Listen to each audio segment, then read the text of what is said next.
En direct de Frézan sur Radio Nologo, l'interview avec Tétrahydroka avec Bakou et Jaël.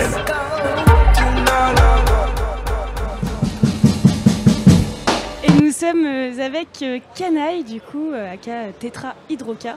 Oui, salut, ça va? Ça va et toi? Ça va, nickel. C'est la combienième fois là qu'on te voit au Nologo? Eh ben alors, on est venu 4 fois, mais on a joué 3 fois. Ouais, donc t'es à la maison ici finalement. Grave, ouais. Et d'ailleurs, Tétrahydroka est né à Besançon, il me semble, en 2010, Oui, c'est je ça? suis né à Besançon et Cyril, mon collègue, lui est né en Bourgogne. Et l'année dernière, justement,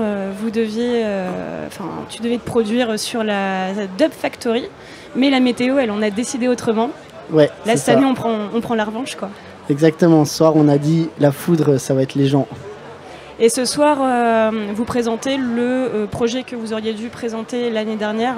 Non, Non? non, ce soir, on va présenter le live actuel de Tétrahydroka, Yes. mais qu'on a un peu remodifié pour pouvoir intégrer quand même Bakou et Jaël sur quelques morceaux avec nous ce soir, pour quand même faire une partie de la vengeance ensemble. Est-ce que tu peux nous parler un petit peu de cette collab justement avec Bakou, Jaël, parce que vos styles sont différents, vous avez des couleurs différentes, mais finalement ensemble vous rassemblez et vous arrivez à repousser ensemble les frontières encore du dub, toujours plus. Ouais.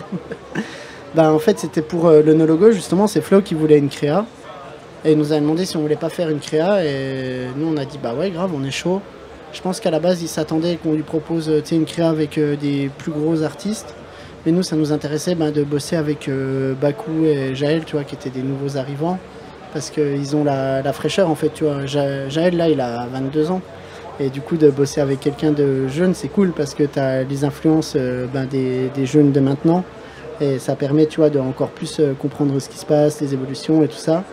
Et Bakou, on voulait absolument bosser avec elle parce qu'elle a un univers qui est vraiment très tranché, tu vois. Et c'est, tu vois, aussi bien au niveau du visuel que de la musique et tout ça. Enfin, c'est un personnage à part entière. Pour nos auditeurs et auditrices qui ne connaissent pas du tout justement, est-ce que tu pourrais nous développer un petit peu son univers? L'univers de Bakou? Ouais. C'est un univers bien dark, avec des basses profondes, avec des choses psychotiques dans ta tête. Et c'est dur à décrire, je pense qu'il faut aller écouter. Parce qu'à côté de ça, elle a des morceaux aussi très calmes, un peu choupi et tout, mais qui ont quand même un petit côté malsain dedans. Enfin, mais c'est vrai que depuis le début de vos productions, de vos créations, on sent que c'est quand même une dynamique vers laquelle vous cherchez vraiment à aller, quelque chose qui soit vraiment hyper deep. Nous, on cherche un peu tout, tu vois, on aime bien...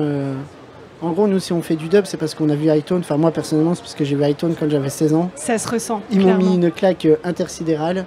Et justement, ce que j'ai kiffé dans Hightone, c'est qu'il passait par tous les styles, tu vois, et que tu allais voir un concert d'Hightone, il y avait du hip-hop, de la jungle, du dub, de la techno, des trucs expérimental, what the fuck, il y avait vraiment de tout dedans. Ils servaient du dub pour mélanger ça. Oui, on parlait de repousser les frontières, et eux, ils ont clairement été les pionniers dans cette pratique, quoi.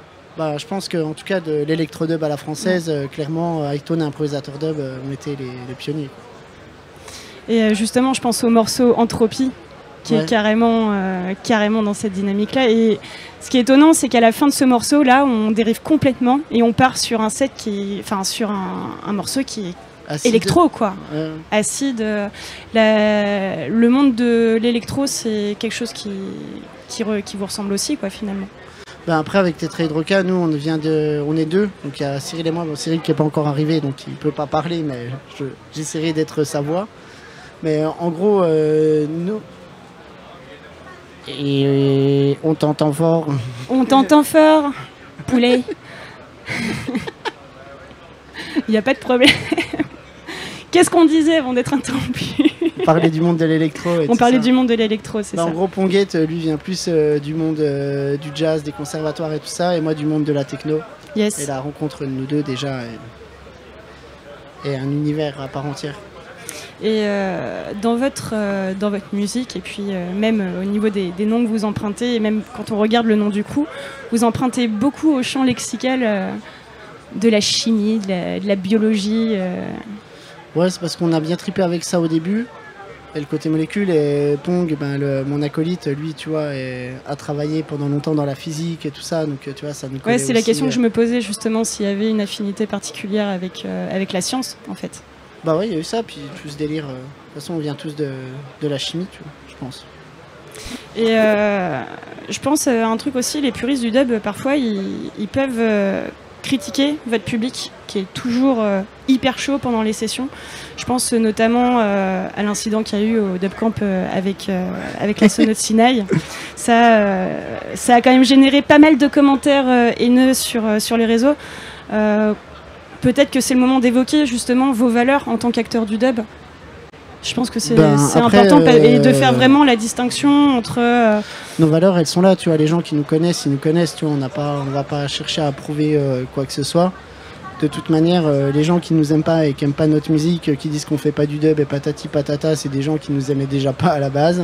Du coup, le Dub Camp, c'est bien, tu vois, ça leur a donné de l'eau pour leur moulin pour parler. Mais après, voilà, tu vois, je pense que les gens qui nous connaissent et nous, on donnera toujours tout pour la musique, tu vois, et pour aider à développer. Moi, je pense que, par exemple, tu vois, dans la région, en tout cas dans le coin, à Bezac, tu vois, on a beaucoup œuvré pour le dub, pour faire des soirées. Moi, j'ai organisé un paquet de soirées. Je donne des cours de dub à des petits jeunes qui veulent commencer. Enfin, tu vois, on fait tout pour essayer de développer ça. Puis après, les gens, s'ils veulent nous insulter, s'ils veulent faire des trucs, qu'ils le fassent, hein, c'est pas grave.